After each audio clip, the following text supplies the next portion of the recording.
नमस्कार दोस्तों, आप सभी का हार्दिक स्वागत है। हमारे यूट्यूब चैनल हेल्थ ही रियल वेल्थ है। तो दोस्तों आज बात करेंगे पायरिया के बारे में। लेकिन वीडियो को शुरू करने से पहले मेरी आप सबसे प्रार्थना है कि यदि आप पहली बार इस चैनल पे आए हैं तो जिस तरह से आपने हमारे दूसरे चैनल हर सपना कुछ कहता को इतना प्यार अपना आशीर्वाद दिया, उसी तरह से इस चैनल को भी अपनाएं। ये जो चैनल है टोटली हेल्थ पे डिपेंड है। और देखिए, जो मैंने अपनी मेडिकल एस्ट्रोलॉजी में जो मैं पढ़ाई करती हूँ और जो हमें रिजल्ट मिलते हैं उसका मैं पूर्ण रूप से प्रयोग यहाँ इस वीडियो के माध्यम से आपको बताने का प्रयास करती हूँ। उन लोगों को जिसको इनसे हेल्प मिली है उसके माध्यम से मैं कोशिश करती हूँ कि जन सामान्य तक जो हमारा एंशियंट आयुर्वेदा है उसको जितना मुझे आता है वो आप तक पहुँचाने का प्रयास है मेरा। हो सकता है कि मैं इस प्रयास में आपके प्रयासों और आपकी हेल्प की मदद से थोड़ा आगे बढ़ जाऊँ।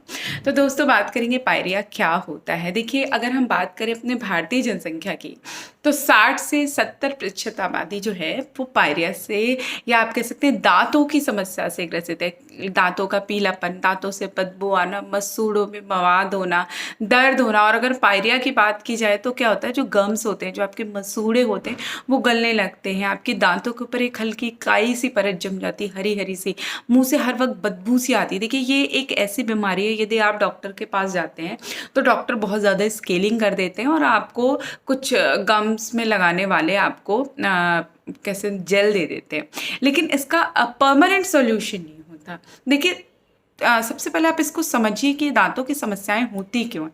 सबसे पहला रीज़न है मुंह को साफ सही ढंग से ना करना। जो व्यक्ति दोनों टाइम अपने दांतों को साफ नहीं करते और रात में विशेष रूप से साफ करने के बाद आपको कुछ नहीं खाना है।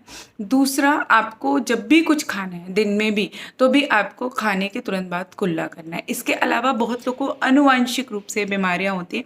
यदि आपके फैमिली हिस्ट्री में बहुत लोगों को पायरिया की शिकायत है तो आपको होने की बहुत ज़्यादा संभावना हो जाती है। इसके अलावा कुछ विटामिन की कमी से, जैसे विटामिन सी, विटामिन डी और कैल्शियम की कमी से भी होता है। तो देखिए, अगर आनुवंशिक रूप से भी आपको समस्या है तो दो चीज़ों का आप ध्यान ज़रूर रख सकते हैं। एक तो अपने ओरल हाइजीन, मुंह की सफाई का दोनों समय आपको अपना मुंह साफ रखना है, सुबह और शाम, और बीच में जब भी कुछ खाना है कुल्ला ज़रूर करना है। साथ ही साथ आपको कैल्शियम, विटामिन डी और विटामिन सी, इसका जो सेवन है अपनी डॉक्टर की सलाह पर और उनके बताए रिकमेंडेशन के आधार पे आप ज़रूर करें। और देखिए, अगर आप कुछ भी नहीं कर सकते तो कैल्शियम के लिए बहुत सारे प्रोडक्ट हैं जिनको आप अपने खाने के माध्यम से ले सकते हैं। विटामिन सी आप खट्टे फलों से ले सकते हैं। और विटामिन डी के लिए आप सूर्य की रोशनी ज़रूर लें अपने बॉडी पे, और वो भी सुबह के समय की। तो एक नेचुरल तरीका है जिससे आप अपनी बॉडी को हील कर सकते हैं। इसके अलावा कुछ विशेष होम रेमेडीज़ हैं जिनके द्वारा आप पायरिया, दांतों की बदबू, पीलापन, इन सबको काफ़ी हद तक रोक सकते हैं। देखिए, सबसे पहली विधि है कि आपको जो आम होते हैं, आम के अंदर की जो गुठलियाँ होती हैं उनको आपको सुखा लेना है। सुखाने के बाद आप उन्हें कूट लें। कूटने के बाद आप उन्हें पीस लें।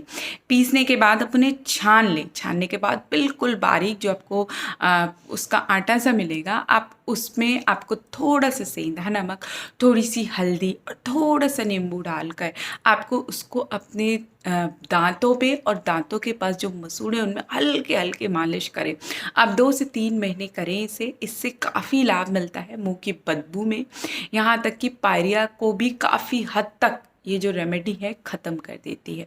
इसके अलावा आपको दूसरा क्या करना है, दूसरा एक बहुत ही आसान तरीका है। इसके लिए आपको 2 मंजन हैं जो आप यूज़ कर सकते हैं। एक है दंत कांति मंजन और दूसरा है डाबर लाल दंत मंजन। इनमें से कोई भी एक मंजन ले लेना है।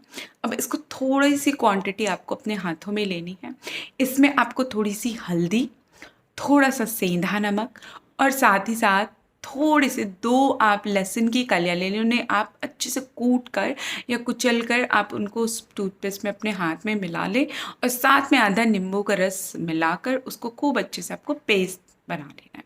जब उसने पेस्ट बना ले उसके बाद हल्के हल्के हाथों से अपने दांतों पर, अपने दांतों के गम्स पे आपको मसाज करनी। जब आप इस चीज़ को 2-3 महीने लगातार करेंगे तो आपके जो दांत हैं वो एक तो मजबूत होंगे और दूसरा इनके अंदर की बहुत सारी बीमारियां दूर होगी। इसके अलावा आपको एक और रेमेडी कर सकते हैं, वो ये है कि आप संतरे के जो छिलके होते हैं इनको सुखा लीजिए। सुखाने के बाद आप इन्हें अच्छे से पीस के आप इनमें थोड़ा सा सेंधा नमक, थोड़ी सी हल्दी और थोड़ा सा नींबू का रस आप चाहें तो डाल सकते हैं, और उसके बाद हल्के हाथों से अपने पूरे दांत पे, अपने मसूड़ों पे आप इसकी मालिश करें, बहुत ज़्यादा लाभ मिलेगा। इसके अलावा जो लोग पायरिया से ग्रसित या दांतों की किसी भी समस्या से ग्रसित हैं, वो नीम की जो कोपले आती है, छोटी छोटी जो पत्ते होते हैं, नए पत्ते, उनको आप रोज आपको 5 से 7 पत्ते खाने। देखिए वो रक्त विकार दूर करेगा, आपके दांतों की बहुत सारी समस्याओं को दूर करेगा। और देखिए माना जाता है आयुर्वेद कि जो ब्रश होते हैं इनकी वजह से भी बहुत सारी समस्याएं होती है। तो आप कोशिश क्या करें कि हफ्ते में आप 3 से 4 बार अगर ब्रश का यूज़ कर रहे हैं तो 2 से 3 बार आप नीम की दातुन का प्रयोग करना शुरू करें।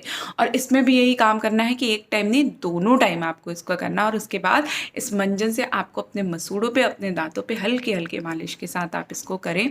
आप देखेंगे 2 से 3 महीने में भी आपको अंतर दिखने लगेगा। और साथ ही साथ विटामिन सी, कैल्शियम और विटामिन डी की मात्रा अपने भोजन में, चाहे सप्लीमेंट के रूप में चाहे खाने के रूप में आप बढ़ा दें। आपका जो पायरिया का जो रोग है बहुत हद तक कम हो जाएगा, और दांत संबंधित अनेक समस्याओं में भी ये बहुत ज़्यादा कारगर होता है। तो दोस्तों, आशा करती हूँ ये छोटी सी जानकारी आपको पसंद आई होगी। ऐसे ही रोचक जानकारियों के लिए कृपया आप हमारे चैनल को लाइक करें, सब्सक्राइब करें और शेयर करना ना भूलें। तो फिर मिलते हैं, तब तक के लिए नमस्कार।